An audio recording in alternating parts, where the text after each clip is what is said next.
Hello दोस्तों, welcome to battery channels. Radhe गुदा, आप लोगों का स्वागत है मेरे चैनल्स में। और आज है आपको लेक्चर नंबर 18 में लेकर आया हूँ। और ये आपको लास्ट लेक्चर हो सकता है इंडियन कंडक्ट 8072 के। और इसके बाद में जो आने वाले टॉपिक हैं वो अब मैं आपको लास्ट बताऊँगा मैं क्या पढ़ाने वाला हूँ। तो मैं ये बताना चाहता हूँ कि जो जितने पिछले वाले वीडियो है आप ज़रूर देखें उसे।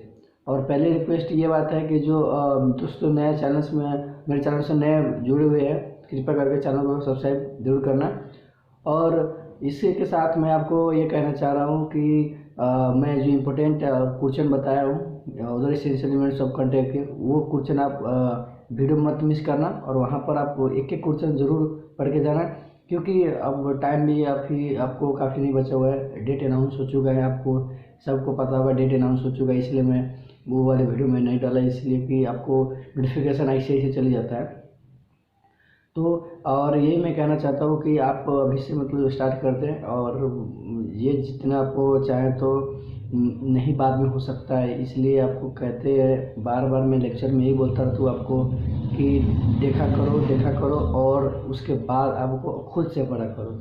क्योंकि जब तक आप खुद से नहीं पढ़ोगे फिर लेक्चर देखने से कुछ फ़ायदा नहीं होगा। और जो मैं जैसे आपको एक्सपीरियंस दिखाते जा रहा हूँ वैसे आप करते जाना है। क्योंकि काफ़ी जने भी बोलते रहते हैं कि दोस्त आप तो एग्जाम्पल बहुत अच्छे समझाते हो, वो डिवीज़न काफ़ी मज़ेदार है, बट मैं लिख नहीं पाता हूँ। तो लिखने का वजह है, मैं वो भी आपको चैप्टर सारे खत्म होने के बाद मैं टेक्निक सिखाने वाला हूँ।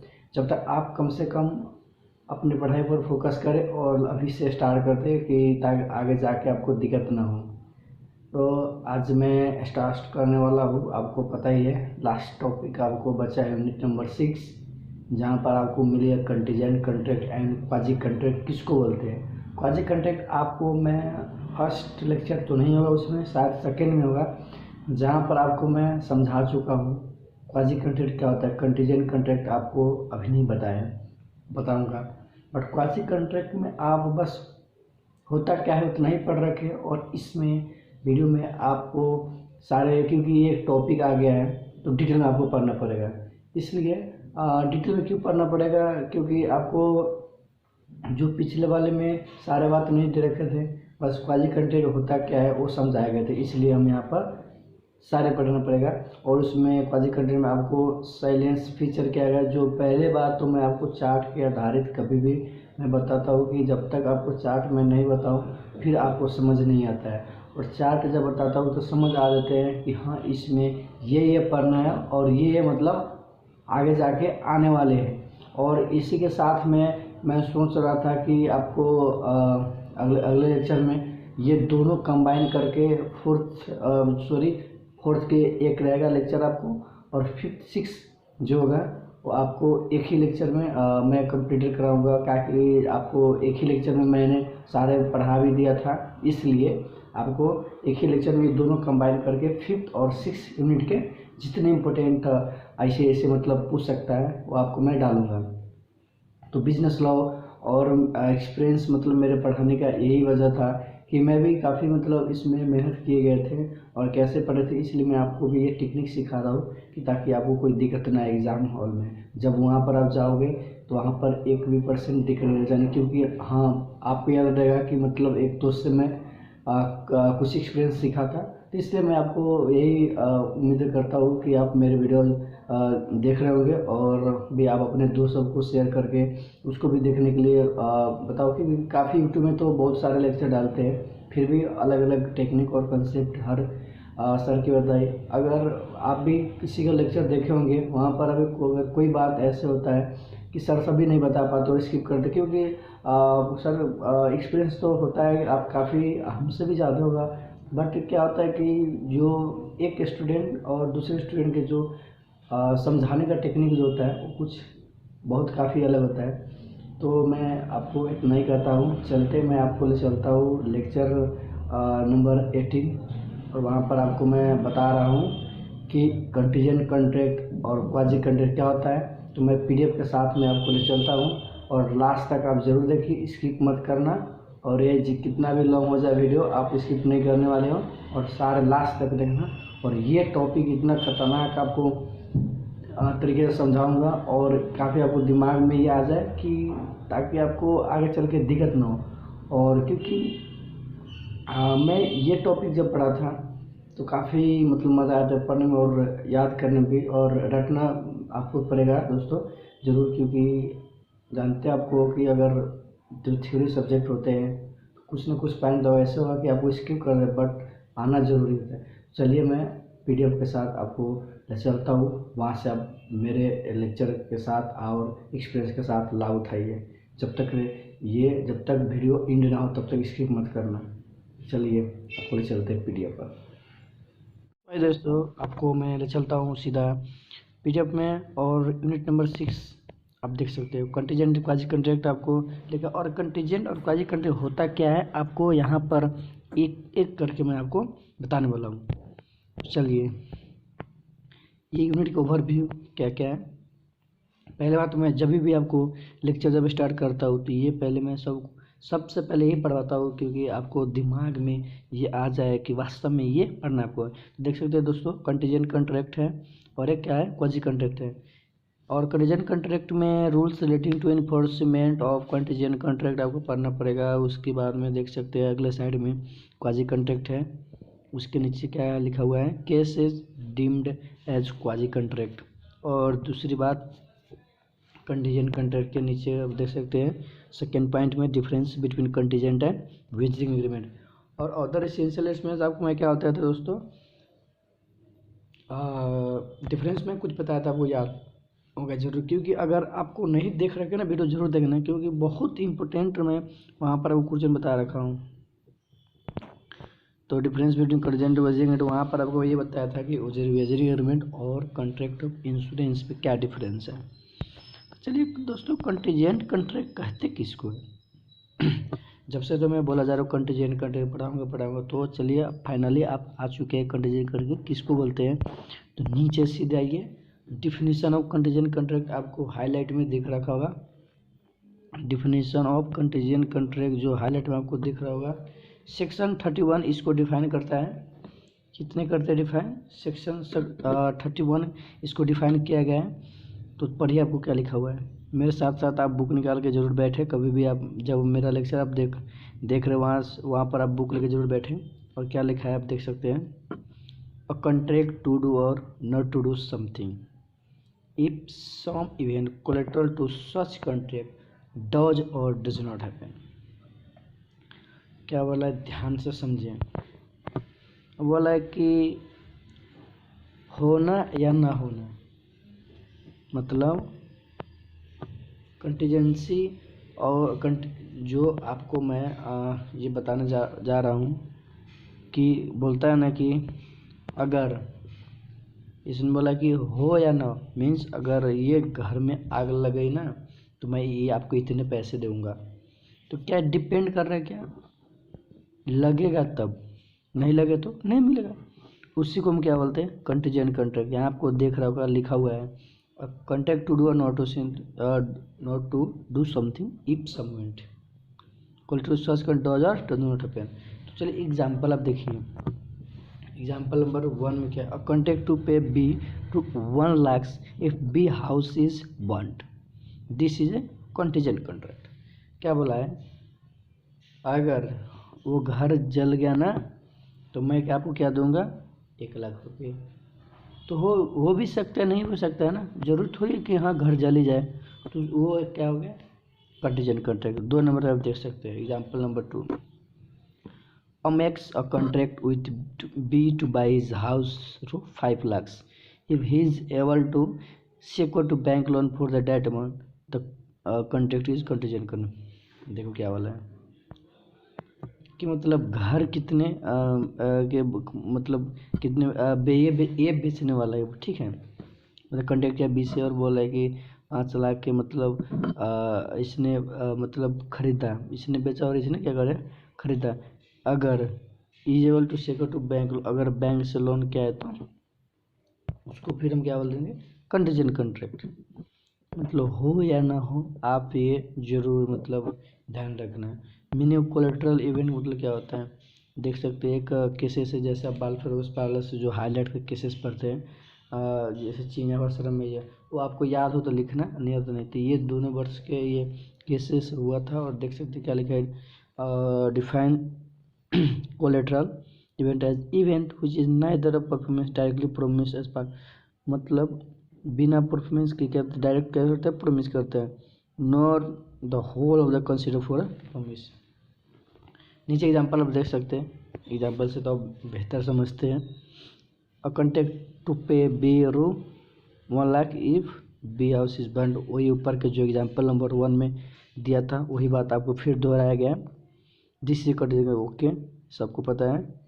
Hair the burning of the B house is neither a performance promise as part of the contract, क्योंकि ये जरूर थोड़ी कि लग जाएगा, ये तो एक पार्ट है बस प्रोमिस करने की। और नो कंसिडरेशन फ्रॉम बी, ये कोई कंसिडरेशन नहीं है। द लायबिलिटी मतलब दोनों तरफ से जो नो इट्स कंसिडरेशन, हो भी सकता है ना भी सकता है, मैं क्या कंसिडरेशन आपको लगा। The liability of one side consideration बोल सकते हैं। The liability of A rise only on the happening of the collateral event. Example number 4 भी देख सकते हैं आप। I agree to transfer his property to B if her wife she die, अगर she मतलब उसके वाइफ है अगर मर गया तभी तो इसके प्रॉपर्टी ट्रांसफर होगी ना, अगर नहीं मरा तो नहीं होगी। उसको बोलते हैं कंटीजेंट कॉन्ट्रैक्ट। बिकॉज फिर देख आगे देख रखते हैं एग्जाम्पल 4 के लास्ट में, because the property can be transfer only when she die. हाँ वही बात मैं आपको बताया कि प्रॉपर्टी जब भी ट्रांसफर हो अगर सी मरेगा तभी। तो essential elements of means elements नहीं के essentials of A contingent contract, contingent contract के इसेंशियल्स क्या क्या है। और आपको 4 शायद दिया हुआ essentials R D, okay, I know that's the performance of A contingent contract would depend on the happening और नॉन हैपनिंग। जो डिफिनेशन आपको बताया गया था ना उसी को थोड़ा हल्का में बदल रखा है और पार्ट पार्ट करके आपको क्या रखा है, दे रखा है कि समझने में आसान हो। तो ये दे रखा है, देख सकते हैं आपको ए नंबर आपको मैं पढ़ के बता दिए। फिर एक बार पढ़ते हैं। The performance of the contingent contract would depend upon the happening और non happening of the some event और कंडीशन। द कंडीशन में प्रेसिडेंट हो सकती है, देख सकते example, promise to pay 50,000 to B if it rain on first of the next month, अगर अगले मंथ के मतलब अगले मंथ के फर्स्ट में अगर बारिश आ गए तो 50,000 रुपये दूंगा। आएगा तभी तो देगा ना, अगर नहीं आएगा तो नहीं देगा। बस वही है कि depend on the condition of the happening और non happening. The event refer to collateral contract, आपको ऊपर में कोलेटरल टू कोलेटरल इवेंट आपको मैं बता दिया था कि क्या होता है। Just part of the promise to one side consideration आप समझ सकते हैं एक तरह से। The contingent event should not be mere all of the promise, वाह क्या बात है। The contingent event should not be mere all of the promise, the event should be contingent. अब एग्जाम्पल नंबर 6 7 देखिए आप, बहुत मज़ेदार एग्जाम्पल दे रखा है। प्रोमिस टू पे बी का कितना 1 lakh if he so choose it is not a contingent contract. So वाला चूज क्या करे वो तो पता ही नहीं कि it is not contract all अगर the event is but not merely he will it may be contingent, क्योंकि तो कंटीजेंट कॉन्ट्रैक्ट है ही नहीं। इफ ही सो क्या वो क्या चूज करेगा, कंटीजेंट कुछ तो उसने बोला ही नहीं है ना। अब प्रोमिस टू पे बी कितना 1 लाख इफ रैन। अब बात है मतलब जो केस स्टडी होते हैं ना हर तरीके की मतलब बनाते हैं कि आपको ये इसमें नहीं है ना, अगले वाले एग्जांपल में आपको क्लियरली समझ आ जाता है, ऐसे बनाते एग्जांपल। और हर डिफरेंट होता है ताकि आपको, क्योंकि पूछता इसी में से है बुक में से, इसलिए आपको ऐसे बना रखा है। और नीचे वाला एग्जांपल 7 देख सकते हैं। If a promise to pay B कितने 1 lakh if it rain on 1 April and A lives Delhi for Mumbai on a particular day teacher करने, बिल्कुल अगर मान लो अगर कोई एक हिसाब से आपको निश्चित समय और टोक देता है कि हाँ आपको ये होने वाले, फिर कंटीजेंट कॉन्ट्रैक्ट होते हैं, नहीं तो नहीं होते। जैसे ऊपर वाला नहीं था अब इसमें क्या है, इसलिए क्योंकि डेट भी तो रखा है ये दिन, मतलब जैसे लिव दिल्ली फॉर मुंबई हुआ है ना, वही बात है आपको। because going to Mumbai and even no doubt with evil but raining is not marriage। उसने बोला है कि मतलब 1 अप्रैल के ये दिल्ली फॉर मुंबई, मतलब दिल्ली से मुंबई के लगे क्या करेगा, जाएगा। ठीक, अगर उस बीच में क्या हुआ, बारिश हुई तो हम पे करेंगे, नहीं होता नहीं करेंगे। Event must be uncertain, event क्या है, अनसर्टेन। जैसे आप नीचे देख सकते हैं एग्जांपल में, agree to sell his agriculture land to B after obtaining the necessary permission regulator. आपको ये बहुत सिंपल सा बात है, इसमें कुछ दिया नहीं। तो इसेंशियल कंटीजेंट कॉन्ट्रैक्ट अगर आप पूछें तो ये 4 पॉइंट जरूर याद रखना। Rules relating to enforcement, rules relating to enforcement आपको सेक्शन 31 पढ़ चुके हैं, और इसका रूल्स में आपको मैं 3 बता रहा हूँ कंटीजेंट कॉन्ट्रैक्ट के आपको ओवरव्यू में। तो ये है दूसरा बात। तो सेक्शन 32, 33 और 34, 35 एंड 36 आपको इसमें पढ़ना है ऑफ द एक्ट। तो इन्फोर्समेंट पहली नंबर में आपको ले चलते हैं, ए नंबर में, enforcement of contract contingent on an event happening.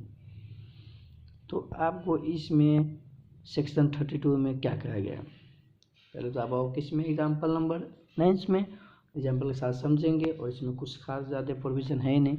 जो आप नीचे देख रहे हैं ना, नीचे सेक्शन 32 से डेट वो आप बस पढ़ लेना, और कुछ नहीं पढ़ने की ज़रूरत है। ये एग्जाम्पल 9 वर्ड समझने के बाद वो पढ़ लेना, बाकी आपको सेक्शन 32 कंप्लीट। और contract to pay B a sum of money when B marriage, से अगर बी सी से मैरिज किया तो ए बस पे करेगा बी कुछ अमाउंट, जितना मान लो C die without being married to be, C क्या हो गया, मर गया, बिना मैरिड किए हुए, मैरिड तो किया नहीं उसने, क्या किया उसी क्या हो गया, मर गया, तो क्या बी देगा, ए देगा पैसे, बी को नहीं देगा, कॉन्ट्रैक्ट वॉइड हो गया। ये बात है। तो आप सेक्शन 32 पढ़िए कि प्रोविजन जो मैं आपको पढ़ा रहा हूँ बस उतना ही पढ़ना। Where contingent contract is made to do और not to do anything if an uncertain future event, it cannot be enforced by law unless and until that event has happened. If the event become impossible, such contracts become void। बस आपको ये जो example में जैसे दे रखा है उससे आपको प्रोविजन क्या सटीक बता रखा है। तो जितना मैं प्रोविजन पर उतना ही बस याद करना आप। चलिए अब आइए सेक्शन 33 पाइए। आपको 33 क्या कहते हैं, enforcement of contract contingent on event not happening. Section 33 दोस्तों क्या बोलते हैं, आप समझे कि नहीं, चलिए नहीं समझो तो आइए एग्जाम्पल नंबर 10 में आपको फिर मैं समझाता हूँ। Where P agree to pay Q को कितना a sum of money if particular ship does not return, अगर वो शिप मतलब नहीं रिटर्न हुई the contract becomes impossible if ship sinks और it date it can not return. पड़ता event happening not happening, अगर वो नहीं हुई तो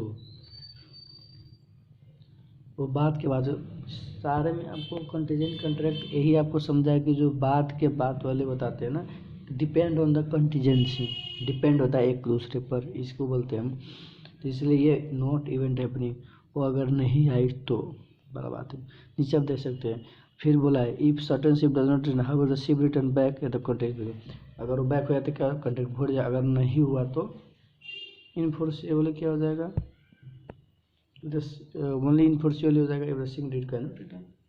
तो आपको दोनों एग्जांपल मतलब ये सेक्शन 33 के बट कैसे आपको मैच करा रखा है, बहुत मज़ेदार आपको मैच करा रखा है। सेक्शन 33 आपको यहाँ से देखना, से डेट लिखा होगा दोस्तों, सेक्शन 33 से डेट, ये आपको मैं जूम कर देता हूँ, ये आपको दिख रहा होगा सेक्शन 33 से डेट दोस्तों। चलिए तो आपको मैं बता चुका हूँ, और अब आइए कितने पर, सेक्शन 34। सेक्शन 34 में अब क्या कहा गया है, ये थोड़ा कुछ लॉन्ग आपको दिख रहा है बट कुछ खास है नहीं, बहुत अच्छे से समझा दूंगा मैं। Contract would cease to be enforceable, heading पर ही आपको सेक्शन 34 की heading, contract would cease to be enforceable if it is contingent upon the conduct of a living person when that living person does something to make the event or conduct as impossible of happening। क्या कहेगा इसमें कि if मतलब अगर conduct of living person when does not some, ये आपको ये हो गया ना, जैसे नीचे एग्जांपल आप देख सकते हैं, एग्जांपल के तरह एग्जांपल से बेहतर आप तो कुछ नहीं कह सकते और उसी समझ पाते हो आप। तो चलिए एग्जांपल इसलिए आपको ज़रूरी है कि मैं इसलिए बता रहा हूँ कि आपके केस स्टडी होते हैं, इसको केस स्टडी मतलब बेस बोलते हैं कि जो आपको समझ के और प्रोविजन उसके अंदर के लिखना पड़ता है, क्या रिजल्ट लिखना पड़ता है, इसलिए आपको एग्जाम्पल जानना बहुत ज़रूरी है। आपको सेक्शन 34 के डिफिनेशन याद है और आपको आए नहीं एग्जाम्पल क्या होते हैं। तो चलिए, where A agree to pay B sum of money if B marry C या सी मैरी डी। अगर बी ने सी से मैरी किया और सी किससे D, this act C has render the event of B marrying C as impossible. हाँ, B तो क्योंकि सी से तो इम्पॉसिबल है, क्योंकि हाँ अगर मतलब डिवोर्स दिया गया तो मतलब सी डी से क्या कर सकते, शादी कर सकते हैं, मैरिज कर सकते हैं। ये बात आपको दे रखा है सेक्शन 34 में। जो आपको प्रोविजन सीधा आप खुद पढ़ लेंगे कि मैं बता दूँ। चलिए खुद बताते हैं सेक्शन 34 आप देख सकते हैं। If a contract is contingent upon as to how person act at unspecified time, the event shall be considered to have become impossible when such person does anything which render it impossible that he would so act within any definite time or otherwise than under further contingency. Okay, आपको section 34 भी आपको समझ आ गया। In first parse night लिखा होगा, या आपको वहाँ पर अगर किस है तो नीचे याद है तो लिख सकते हैं, नहीं याद तो नहीं लिख सकते हैं। चलिए सेक्शन 35 देखिए। Contingent on happening of a specified event with in the fix time. Section 35 आप देखिए, एग्जाम्पल नंबर आपको 12 देखने को मिलेगा। पहले एग्जाम्पल नंबर 12 पर क्या बोला, a promise to pay B a sum of money if certain ship return within a year. एक वर्ष के टाइम दे रखा, अगर रिटर्न हुआ तो वाला बात है। द कॉन्ट्रैक्ट में be in force if the ship returns within the year and becomes void if she is bought in a year। देखिए अगर रिटर्न हो गए तो क्या कॉन्ट्रैक्ट क्या हो जाएगा, इन्फोर्स हो जाएगा, रिटर्न होगा तो। और void कब होगा, अगर एक बरस के भीतर में अगर कहीं आग लगे तो क्या हो जाएगा, void हो जाएगा। आपको ही बताया ना कि मतलब एक स्पेसिफिक टाइम बता रखे हैं और उसमें आपको 35 में ही दूसरा अगर को not happening the fix time, जैसे नीचे देख सकते हैं आप प्रोमिस टू पे बोला कि आपको पैसे देंगे अगर शिप रिटर्न एक बरस में नहीं आए तो। द कॉन्ट्रैक्ट में win force if does not year और इज बॉट विद, तो काम तमाम हो गए। जल गया तो क्या मतलब कोई तो फिक्स टाइम नहीं बोला जाता, ये होता है सेक्शन 35 के दोनों में। यही बात ऊपर नीचे में आप देख सकते हैं, डी ई मतलब सेक्शन 35 में डिफाइन किया गया है। अब आते हैं सेक्शन 36 में। सेक्शन 36 में आते हैं, क्या लिखा गया है, contingent on an impossible event. Impossible के बाद आते ही आपको पता है, हाँ मैं पढ़ाया था उसमें other essential elements of contract में पढ़ाए होंगे, सॉरी आपको शायद परफॉर्मेंस ऑफ कॉन्ट्रैक्ट में, जहाँ पर देखे होंगे कि मैं ये सब्सिक्वेंटली इम्पॉसिबिलिटी इवेंट पढ़ा रखे थे ना, सब्सिक्वेंटली इम्पॉसिबल। वहाँ पर इम्पॉसिबल के अर्थ आप तो समझ रहे होंगे, ये पॉसिबल नहीं है, उसको क्या बोलते हैं इम्पॉसिबल। जैसे एग्जाम्पल 40 देख सकते हैं आप, एग्री टू पे क्या बोला, B 1 lakh if sunrise in the west next morning. क्या कभी पश्चिम से सूरज उगता है, इससे कोई प्रोमिस, ये इम्पॉसिबल है ना। क्या आपको लगता है कभी वेस्ट से मतलब सूरज उगेगा, बिल्कुल नहीं। इसको क्या बोलते हैं, कंटीजेंट ऑफ इम्पॉसिबल इवेंट। और ये कंट्रैक्ट क्या होता है, वॉइड होता है। नीचे एग्जांपल नंबर 50 भी देख सकते हैं आप, X agree to pay Y कितने 1 lakh if two straight line should enclose as पर। कभी भी दो स्ट्रेट लाइन कभी आपस में क्या होगा, क्लोज होगा एग्रीमेंट पर। ये रहा आपको इम्पॉसिबली बात आपको किया जाता है, उसको बोलते हैं contingent on an impossible event, आप उसके प्रोविजन ऊपर देख सकते हैं क्या लिखा है, कंडीशन एग्रीमेंट टू डू और not to do any things if an impossible event happens are void whether the impossibility of the event is known or not to the parties to the agreement at the time when it is made। तो चलिए, आपको rules से relating भी पढ़ा दिया मैंने, contingent contract के ख़त्म करवा दिए। अब चलते हैं फिर डिफरेंस पर आते हैं अपना, difference between contingent contract and wagering agreement.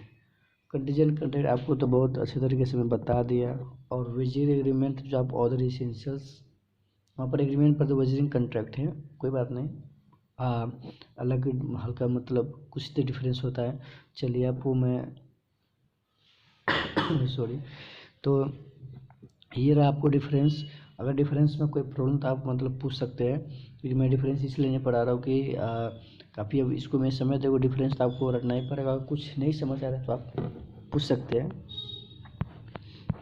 अगर नहीं हो रहा है तो मैं आपको करा ही दे रहा हूँ, क्यों आप मतलब झंझट रहेगा। मीनिंग देखिए क्या है, कंडीशन कॉन्ट्रैक्ट किसको बोलते हैं, डिपेंड बढ़ता है क्या हैपनिंग और नॉन हैपनिंग, आपको देख रहा आपको मैं पढ़ाई दिया था। वेजरिंग कॉन्ट्रैक्ट क्या बोलते हैं, wagering agreement is promise to give money और मनी और with represent on certain event happening और नॉट हैपनिंग, रिसिप्रोकल प्रोमिस। देखिए कंडीशन कॉन्ट्रैक्ट में not contain reciprocal, condition contract क्या होता है, वेजर रिसिप्रोकल नहीं होता है, बट वेजर कॉन्ट्रैक्ट क्या करता है, इसके रिसिप्रोकल होते हैं। ऑन सर्टेन में क्या है, ये होगा जाएगा कोलेटरल और ये हो जाएगा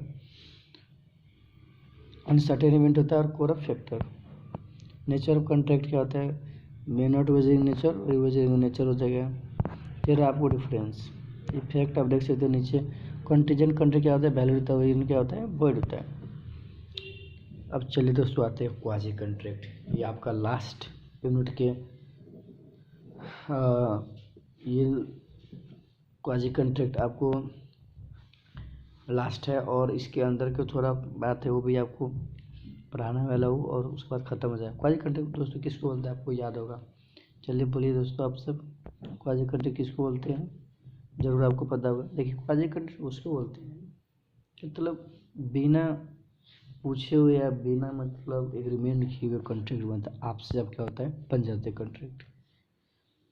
मान लो जिस एग्जाम्पल छोड़ के मैं दूसरा एग्जाम्पल लेता हूँ, रेड लाइट आपको देखे होंगे, बिल्कुल रेड लाइट पर मतलब रेड बत्ती बोलते क्या होता है, गाड़ी रुकते, वहाँ पर गाड़ी रुके, और जेब्रा क्रॉसिंग जहाँ होते हैं वहाँ पर एक मतलब कोई गरीब लड़के मतलब ऐसे चल रहे थे, उसको लगा कि मैं क्यों ना साहब जी के गाड़ी में साफ कर दूँ और पैसे भी आ जाएगा, कुछ ऐसे इनकम तो है नहीं अभी लॉकडाउन में, तो आप उसने क्या किया, गए और गाड़ी रुका था वहाँ पर खुद से साफ कर, क्या वो साहब क्या लायबल है बच्चे के देने के लिए पैसा, बिल्कुल बिल्कुल लायबल होगा, क्योंकि आपने बोले उस आप क्या करोगे, अगर कोर्ट फाइल केस में गए तो क्या होगा, उसने बोला साहब तुम्हें तो बोला ही नहीं था कि मेरे गाड़ी साफ हो, तो फिर भी ये आपसे आप कॉन्ट्रैक्ट बन जाता है, तो आप क्या लायबल पे करने के लायबल होंगे। जैसे और इसमें मतलब तीन बहुत चार कंडीशन, तो आपको एक रेमिडीज आपको कुछ बताया था ना ओवरव्यू में, वही आपका साइलेंट फीचर क्वाजी कॉन्ट्रैक्ट मतलब क्या क्या होते हैं उसी को बोलते हैं, तो आप उसके अंदर आप देख सकते हो। चलिए 16, 17, 18 आप फिर भी को मैं समझाने के बाद फिर ले चलेंगे silent feature of quasi contract पर। तो एग्जाम्पल ऑफ सिटी देखिए, T as a tradesman leave goods at C house by mistake, C trade the good is on इसी, देखिए क्या होगा, इसी की एग्जाम्पल मैं खुद से समझा रहा हूँ कि टी ने कुछ मतलब ए ने कुछ, चलो इसी की एग्जाम्पल अब थोड़ा अच्छा समझोगे। क्या हुआ था कि मतलब मिस्टेक से क्या होता है कि डिलीवर दूसरे के कर देते हैं, जाना था मतलब राम के घर पर, डिलीवर कर दिया श्याम के घर पर, और तो अगर श्याम अगर उस सामान की यूज़ कर रहा है तो पैसे देने का लायबल होगा, अगर नहीं किया तो मतलब आप ट्रू ओनर के पास क्या कहते हैं सामान पहुंचा दो। ये was एग्जाम्पल 60, 70 देखिए, A pay so money to B by mistake it is due to C B must refund the money, बिल्कुल सिंपल एग्जाम्पल है, गलती से पे कर दिया किसको, बी को, और रियली में किसका था पैसे, सी के, तो बी क्या करेगा, रिटर्न कर देगा ए के। फिर example number 18, fruit parcel is delivered under a mistake to R who consume the fruit thinking them but a present almost return the parcel or pay of the fruit although there is no agreement between R and the true owner yet he is bound to pay the law regarding quasi contract। बिल्कुल, ये दोनों आपको example combination करते नीचे। चलिए दोस्तों, आइए आपको silence feature of quasi contract में क्या क्या पढ़ना पड़ेगा, और ये आपको बहुत ज़्यादा इंपॉर्टेंट, यहाँ से केस स्टडी आने का चांस बहुत ज़्यादा रहता है। तो आप देख सकते हैं कितने cases D match quasi contract silent feature आपको पाँच मतलब है, वो 5 आपको मैं अभी बताने वाला हूँ।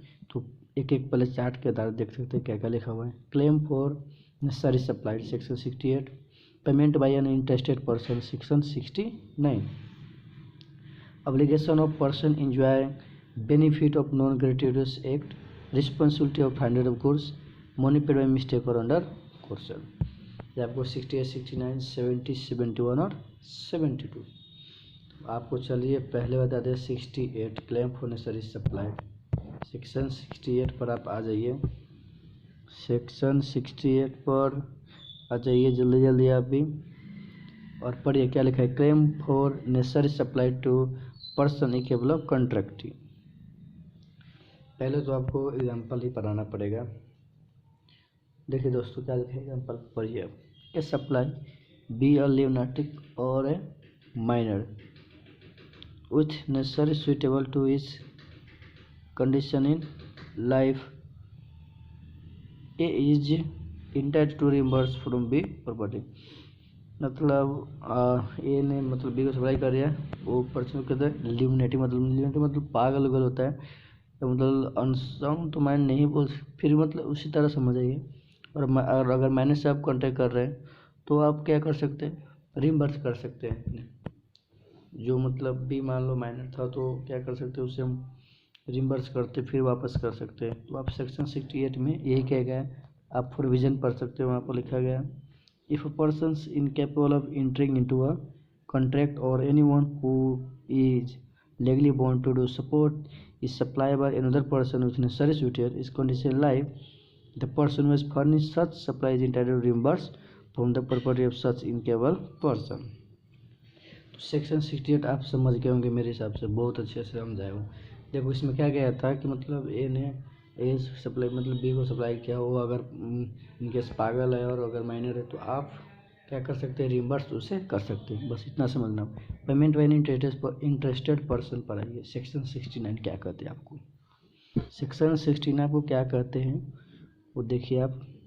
A person who is interested in the payment of money which another is bound by law to pay and who therefore pay it is entitled to reimbursed by the others। आप नीचे देख सकते हैं एग्जाम्पल नंबर 20। पेमेंट बाय क्या वाला interested person, देखिए B hold land in Bengal on the lease guarantee by the zamindar. अगर आप कभी भी मतलब ज़मीन खरीदते हैं तो ज़मींदार तो मतलब बड़े बड़े मतलब गारंटी ये बोलते हैं ना कि हाँ इसको मैं गारंटी देता हूँ, ये मतलब यहाँ पर उपजनी हो जाएगा, यहाँ पर धान होगा तो होगा, ये सब बोलते रहते हैं। Revenue payable by the two the government, और आपको क्या बोलता है इंटरेस्ट देना पड़ता है कैश को गवर्नमेंट को। Tax cell for the government under revenue law the consequence of the sale bill is to prevent the sales and the consequent element release paid to the government some due from a is bound to make goods to be the amount so paid। बिल्कुल, अगर आपने जैसे ज़मीन उमीन बेचते हैं तो आपको tax पे करना पड़ता होगा, बिल्कुल, अगर कभी के बीच वहाँ पर आपको भरना पड़ता है, अगर नहीं भर रखे तो आपको देना पड़ेगा, तो वो मतलब वो आप पैसे अपने से ले सकता है, ये समझना। चलिए आपको सेक्शन 70 पर आइए, सेक्शन 70 पर आइए। सेक्शन 70 क्या कहते हैं आप देखिए, पहले जो हाईलाइट लाइन पर है, obligation of person enjoy benefit of non gratuitous act.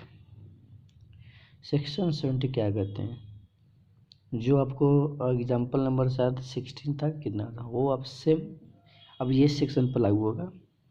तो आप देख सकते हैं वही बात बोले गए थे कि अगर गलती से आप मिस्टेक से मतलब क्या होता है, सामान डिलीवर करना था रामगढ़ पर चल के श्याम के घर पर, तो अपने ट्रू ओनर का मतलब दे दो कि हाँ मतलब जिसने आपको डिलीवर किया था उसको आप क्या दे दो, रिटर्न कर दो। अगर यूज कर लिया तो आपको पैसा पे करना पड़ेगा, जितने का होगा उतने के।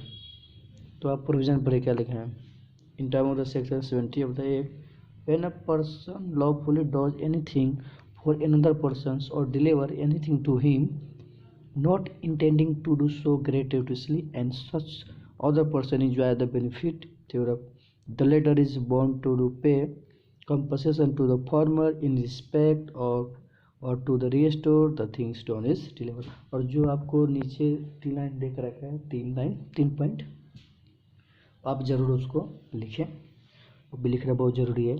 क्या लिखा है, it thus follow date for sweet is sweet, the player क्या बोला था कि हाँ, that he had done the act or had delivered the deal lawfully, that he did not so gratuitously and that the person enjoy the benefit।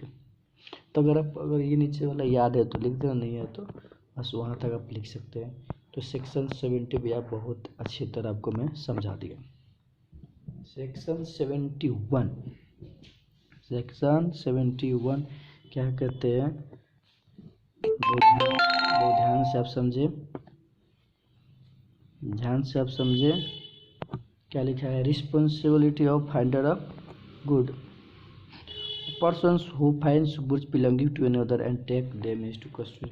इसका मतलब आप समझे कि अगर जैसे रेस्टोरेंट पे आप गए खाना खाने, वहाँ पर खाना खाते खाते अपने पर्स मोबाइल भी आप साथ में रखे थे टेबल पर, और खा के आप निकल गए और पर्स आपने पहले पे कर दिया था उसके जो आपको खाना था, और पर्स वहीं पर रख दिए थे, तो गलती से आप भूल गए। और क्या हुआ कि दूसरों को मिल गए, कुछ दिन बाद पता चला कि वो दूसरे के हाथ में, क्या वो लाइवर रहेगा ट्रूनर के, हाँ ट्रूनर उससे क्या कर सकता है, मतलब ले लेगा, क्योंकि रिस्पॉन्सिबिलिटी अगर खो गया भाई, तो अगर आपको तो ये तो आपका है नहीं, तो इसीलिए आपको ट्रूनर के पास क्या होना भेजना पड़ता है। तो आप देख सकते हैं यही लिखा हुआ एग्जाम्पल में, P a customer a dish shop put down, example number 22 आप देख सकते हैं, P a customer a dish shop put down a brooch on her coat and forget it pick up, उसने उठा नहीं पाया, an of days and find it food drawer and on Monday it was discovered to missing devisal to level in the sense ordinary. देखिए अब वही जो मैं आपको बता दें वही है। तो आप आइए प्रोविजन पढ़िए इस रिस्पॉन्सिबिलिटी फाइनल सेक्शन 71 का, person who find goods belonging to another's and take them into custody is subject to same responsibility as if he were a bailee, आप अब उसके बाद में जो आपको ये भी लिखना पड़ेगा साथ साथ में, था सब finder of lost good has, ये 3 पॉइंट बिल्कुल मिस मत करना, क्योंकि आपको ये लिखना बहुत इंपॉर्टेंट है, बहुत ज़्यादा। तो देख सकते क्या लिखा हुआ है, to take proper care of the property as man of ordinary prudence would take, एक पॉइंट तो लिखना पड़ेगा, no right to prepare the goods, क्योंकि आप जिसके प्रॉपर्टी लेकर उसको प्रॉपर तरीके से केयर करना पड़ता है। दूसरे पॉइंट में कि कोई राइट है आप उसको मतलब गुड यूज करने का, मतलब वो पैसे होगा तो पैसे, गुड्स होगा तो गुड्स सामान, to restore the goods if owner is found, अगर पता चल गया तो आपको टू ओनर को क्या करना पड़ेगा, देना पड़ेगा। 13 आपको एग्जाम्पल नंबर 22, और इन आपको हाईलाइट रखना, इन होलिस पर्स होलेट एल डॉट आर एन एग्जिट, अगर याद है तो आपको लिखेंगे, नहीं याद तो नहीं लिखेंगे। तो लास्ट आपको पॉइंट बचा हुआ है, case means silent feature of quasi contract के, मनी पेड बाय मिस्टेक और अंडर क्वेश्चन, और गलती से पैसे पे कर रहा है किसके अंडर में, क्वेश्चन के। तो चलिए आपको क्या कहा गया है ये आपको मैं दिखाना चाहता हूँ। तो आइए दोस्तों क्या लिखा हुआ है साथ में पढ़ते हैं, चलिए। सेक्शन 72 क्या कहते हैं, a person to who money has been paid और एनीथिंग डिलीवर्स बाय मिस्टेक और अंडर क्वेश्चन मस्ट रीपे और रिटर्न इट। तो ये भी आपको पहले अदर एसेंशियलिस्ट में सब कंट्रीट में बताया कि क्वेश्चन में अगर आप गलती से पैसे दे रखे या कुछ सामान मतलब कॉन्ट्रैक्ट मतलब कर रखे तो आप रीपे और रिटर्न कर सकते हैं।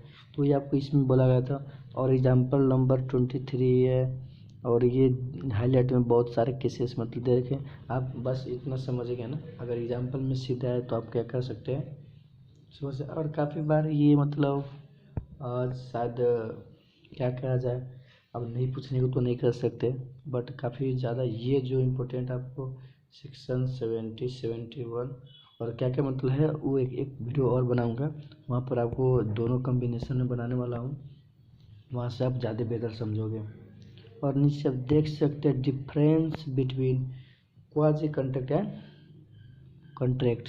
ओ माय गॉड्स, कैसे एग्जांपल डिफरेंस दे रखा है आपको। चलिए, एक है आपको बेसिक्स और बेसिस ऑफ डिस्टिंक्शन देख सकते हैं, essential for the valid contract है और एक ऑब्लिगेशन है। देख सकते हैं दोनों का the essential for the formation of valid contract are absent. Quasi contract क्या होता है, वैलिड कॉन्ट्रैक्ट एब्सेंट होता है, और कॉन्ट्रैक्ट में essential for the formation of valid contract are present, absent present. Difference तो ये होता है। Obligation impose by law, created by the consent of the party होता है कॉन्ट्रैक्ट। दोस्तों फाइनली आपको ये भी चैप्टर क्या हो गया, कंप्लीट हो गया। और ये कंप्लीट कराने के बाद में अगले क्या लेक्चर आने वाला है, मैं आपको लेक्चर आपको इसमें भी दो बनेगा मिनिमम, क्योंकि आपको क्या क्या इंपॉर्टेंट क्वेश्चन वो भी साथ में बता दूंगा, ताकि आपको फिर ये चैप्टर आपको रिवाइज करते रहें। फाइनली आप देख सकते हैं ये समरी दे रखा है, नीचे आप आ सकते हैं। नीचे ये तो हो गया आपको ऑब्जेक्टिव क्वेश्चन, तो आपको जरूरत नहीं, ये रहा 3 क्वेश्चन देख सकते हैं। डिस्क्रिप्टिव क्वेश्चन में 3 दे रखा है, explain the term quasi contract and state their character. इस बार के क्वेश्चन में दिसंबर में आए थे 2021 में ये क्वेश्चन आया था, explain the term quasi and state the character नहीं था, मतलब साइलेंट फीचर आए थे वहाँ पर। ठीक, तो ये रहा आपको बहुत अच्छी तरह से दे रखा है, और 2 केस स्टडी भी आपको दे रखा है, बहुत मज़ेदार है। आपका स्टडी जरूर पढ़े, अगर नहीं है तो पूछना, और अगले में लेक्चर जब बनाऊंगा तो वहाँ पर आपको मैं बता ही दूंगा। दोस्तों मेरे ख्याल से तो आपको कॉन्ट्रैक्ट एक्ट 1872 सारे में आपको मीन्स आपको लगा 18 लेक्चर और 2 लेक्चर बनेंगे, 20 लेक्चर में आपको कंप्लीट हो गया। और काफ़ी 1-2 लेक्चर तो कम मिनट के जो वो बस आपको हिंट बताए गए थे वहाँ पर। तो चलिए दोस्तों फाइनली आप ख़त्म कर दे कॉन्टैक्ट, और अगले लेक्चर में मिलते हैं जहाँ पर आपको इम्पोर्टेंट क्वेश्चन बताने वाला हूँ। वही ये वीडियो आप लास्ट तक ज़रूर देखे होंगे मेरे, आई होप कि आपको अच्छे लगे वीडियो। तो टाटा बाय बाय, और फिर मिलते हैं अगले लेक्चर में जहाँ पर आपको देखने को मिलेगा काफ़ी मज़ेदार क्वेश्चन।